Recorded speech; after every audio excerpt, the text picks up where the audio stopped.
Tax credits and benefits for seniors. Each year, millions of Ontario residents receive drug benefits from Ontario's drug programs.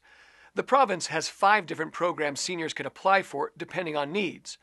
Ontario Drug Benefits Program, ODB, if eligible, may pay for the majority of cost of your prescription drugs. New Drugs Funding Program for Cancer Care, NDFP, may cover the costs of new intravenous cancer drugs. Third, the Special Drugs Program, SDP, may provide funding for specific drugs used for certain diseases and conditions. Fourth, Inherited Metabolic Diseases Program, IMD, may pay for certain drugs, appropriate supplements, and specialized food to treat metabolic disorders. Finally, the government offers the Visudyne program. This program may pay for the specific drug that slows the eye disease called age-related macular degeneration.